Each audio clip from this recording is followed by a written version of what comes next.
This video is a business research and investment framework based on XPeng's Q1 2026 earnings release, earnings call, recent XPeng interviews, and 2025 AI Day information. It is not investment advice. If a car company changes its name from XPeng Motors to XPeng Group, the easy reaction is to dismiss it as branding. But in this case, the name change is tied directly to physical AI. XPeng is trying to make one point clear. XPeng does not want to be valued only as an electric vehicle company. Cars still matter. They are still the revenue base, the manufacturing base, and the cash flow base, but cars are no longer the whole story. XPeng is now trying to connect AI cars, FLA2, Zero, the GX platform, Robotaxi, the Ion humanoid robot, flying cars, overseas localization, and Volkswagen cooperation into one larger platform thesis. That is why the most obvious comparison is Tesla. Tesla's map is EVs, FSD, Robotaxi, Optimus, and energy. XPeng's math is AI cars, the physical world VLA model, Robotaxi, iron, flying cars, and globalization. The common bet is that the most valuable future company may not just sell vehicles. It will use AI to control machines in the real world. The car is the first large-scale terminal. Robotaxi turns a vehicle from a consumer product into an operating asset. Robots become a second physical terminal. Flying cars are a long-dated option that XPeng owns and Tesla does not. So the real question is not whether the name change sounds good. The question is whether XPeng still has the right to be reimagined as a physical AI platform after earnings. Start with the cold water. XPeng's Q1 2026 deliveries were 682 vehicles, down 3% year-over-year. Total revenue was 13.03 billion RMB, down 17.6% year-over-year and down 41.4% sequentially. Net loss was 1.78 billion RMB. Non-GAAP net loss was 1.69 billion RMB. Cash and equivalents fell from 47.66 billion RMB at year-end to 42.09 billion RMB. So this was not a victory lap quarter. If we only look at Q1, the message is simple. Deliveries were under pressure, revenue was under pressure, losses widened, and cash declined. But the report was not purely negative. The key bright spot was gross margin. Total gross margin reached 26%, up 5 percentage points from a year earlier. Vehicle margin stayed in double digits at 12.1%. That matters because it suggests XPeng is not simply buying volume with price cuts. More important, management guided Q2 deliveries to 100,000 to 106,000 vehicles, with revenue expected at 19.6 to 20.8 billion RMB. That is the core contrast. Q1 was weak, but Q2 guidance implies a very sharp recovery.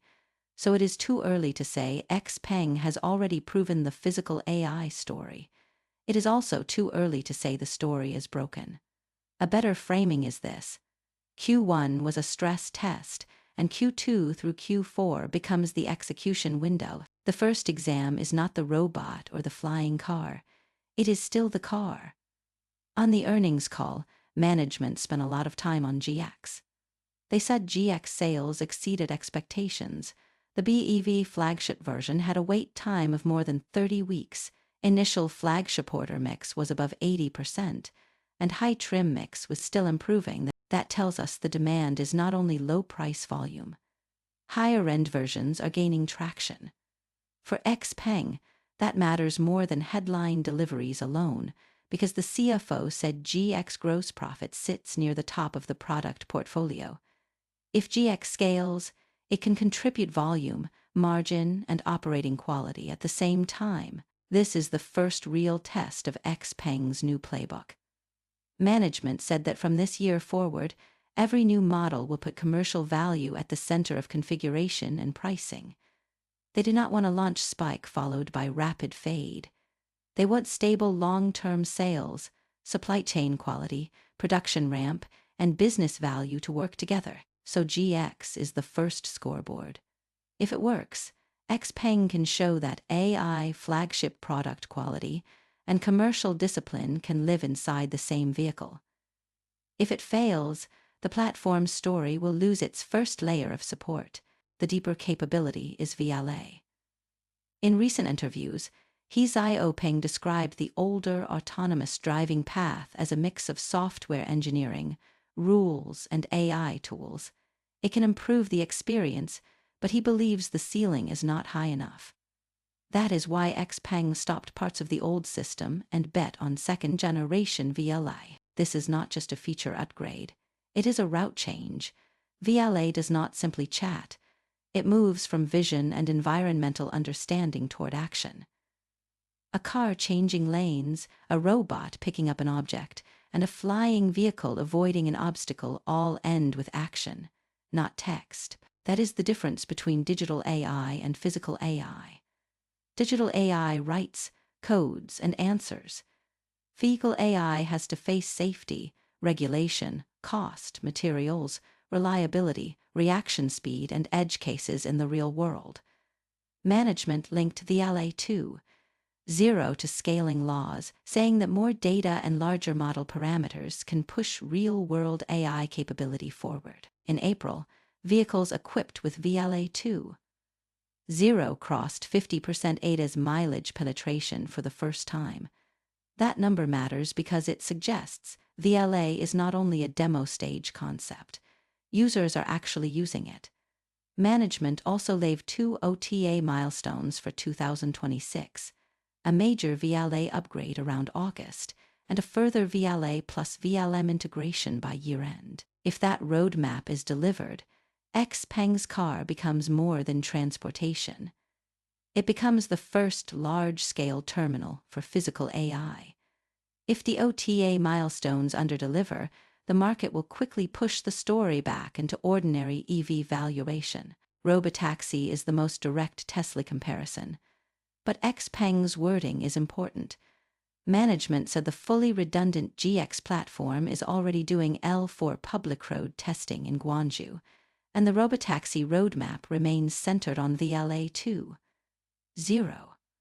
They also said recent Chinese regulatory changes do not alter the broad plan because XPeng is looking at the global robotaxi market. The business model is even more important. XPeng does not plan to become a taxi operator. Management said the company will focus on product and technology, work with operating partners, and collect commissions rather than deeply operate fleets itself. In other words, XPeng wants a lighter platform model that is more realistic than immediately promising massive city-level deployment. Guangzhou is the proving ground. The 2027 economy car model becomes a key checkpoint for global robotaxi commercialization. Near-term, robotaxi should not be modeled as certain profit. It is better seen as a valuation option that can also improve the regular consumer ADAS product. Iron should also be treated carefully. Humanoid robots are easy to overhype. XPeng himself has said the probability of success is low, but the payoff is very high. On the earnings call, management did not describe Iron as a home companion robot. They focused on more controlled settings, XPeng stores, internal business use, and B2B customers. The first tasks can be guidance, shopping assistance, and product explanation. For example, a robot can introduce a vehicle in a store before a human salesperson handles the test drive and signing. That path is more credible because the task is narrow, the environment is controlled, and XPeng can collect real training data. Management also stressed that a robot is not just about walking. The real difficulty is mass production, safety, reliability, stability, and cost. Those are areas where car companies have a natural advantage. XPeng says that apart from batteries, its humanoid robot is basically full-stack self-developed across hardware, software, chips, data, model training, and post-training. The investment meaning of Iron is not current profit. The meaning is optionality. If Iron moves from a stage demo to a sellable terminal with task models, cloud usage, and software licensing, XPeng's valuation model changes. Overseas markets may even be more interesting because labor cost is higher and small business owners care directly about payback period. Flying cars are another long-dated option. This is the one card XPeng has that Tesla does not really emphasize. The risk is high. Regulation, safety, manufacturing airspace, and user trust all need years of proof. But if the product category becomes real, the upside is also unusual. For now, flying cars should not be treated as the main profit engine. They are better seen as a strategic option on low-altitude mobility. The value is not that flying cars solve XPeng's next quarter. The value is that they expand the imagination of what physical AI terminals can include. Overseas expansion is not optional. China's EV market is brutally competitive. If XPeng only fights inside the domestic price war, margins and brand power remain under pressure. Management said it hopes overseas sales can exceed half of total sales over the next 5 years. That is a heavy statement. More importantly, overseas is not just exporting hardware. Management described the overseas capability set as hardware, AI software, services, charging, and profitability.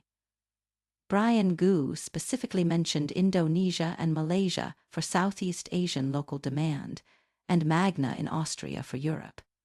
Those production arrangements are expected to ramp capacity and add new models this year. Local manufacturing is important for Europe and Southeast Asia. It can reduce trade friction, improve cost stability, and make XPeng look like a long-term local player rather than a temporary exporter. The sensible sequence is to enter with exports or partnerships first, and then localize production after scale and market share improve. Volkswagen cooperation is a major endorsement, but it also has a boundary. Volkswagen becoming a VLA too.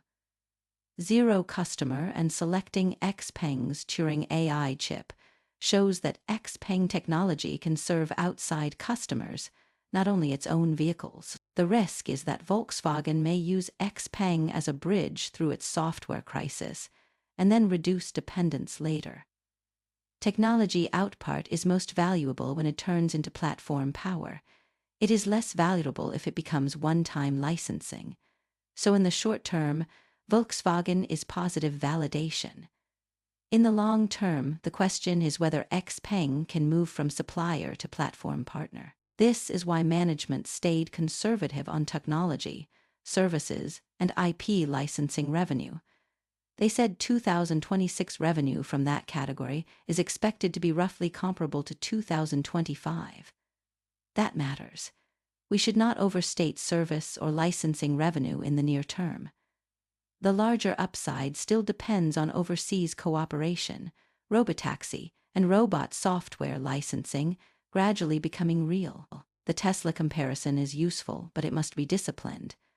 XPeng can be compared with Tesla on ambition, not on current scale. Tesla has a global brand, a global fleet, FSD narrative, Optimus narrative, energy business, and Elon Musk as a global narrative engine. XPeng does not have that level of trust, cash flow, brand power, or global influence, but XPeng does have a path. It can become one candidate for a China-based physical AI platform. The car is the cash flow base. The LA is the model layer. GX is the first commercial value exam. Robotaxi is the operating network option. Ion is the second physical AI terminal. Flying cars are a low-altitude mobility option. Overseas localization is the amplifier, so the similarity is platform ambition. The difference is constraints. Tesla has already earned long-term market trust. XPeng still has to earn it through deliveries, gross margin, cash discipline, and milestone execution. The investment framework after earnings is not already successful and not story broken. It is validation phase. The successful version is clear. GX keeps scaling, high trim mix supports margins. VLA improves the real driving experience. Robotaxi gets commercial validation. Iron enters stores and B2B settings, and overseas localization starts adding real volume. The failure version is also clear. Q2 deliveries miss 100,000 units. Vehicle margin falls back to single digits. Cash keeps falling quickly. GX orders fade. VLA does not produce a visible user experience jump. Robotaxi and Iron milestones slip again and again. The attraction of XPeng is not stability. It is convexity. If the transformation fails, it remains one intelligent EV company inside China's red ocean market. If the transformation works, the market cannot value XPeng only as a car seller. But this revaluation cannot be granted by belief. It has to be forced by facts. The framework is simple. If XPeng's transformation succeeds, the valuation system can move from EV manufacturer to physical AI platform option. If it fails, the stock returns to the logic of a competitive China EV company. The invalidation conditions are specific. Q2 deliveries below 100,000, vehicle margin back to single digits, cash continuing to burn quickly, and repeated delays in VLA, Robotaxi, Iron, and overseas localization milestones. The base rate is unknown. There is no mature historical sample for an automaker turning into a physical AI platform. Tesla is an incomplete reference point, not a template that can be copied mechanically. The alternate view is strong. Price war pressure may keep compressing margins. Volkswagen cooperation may be only temporary technology sourcing. Robots and flying cars may consume capital for years. Overseas localization may fail to produce profits. In that case, XPeng will be valued again as a normal car company. So XPeng cannot be judged only by the vision, and it cannot be judged only by 1 weak quarter. The right thing to watch is execution. Long-term revaluation is not shouted into existence. It is built from products, margins, cash flow, and real commercial use cases.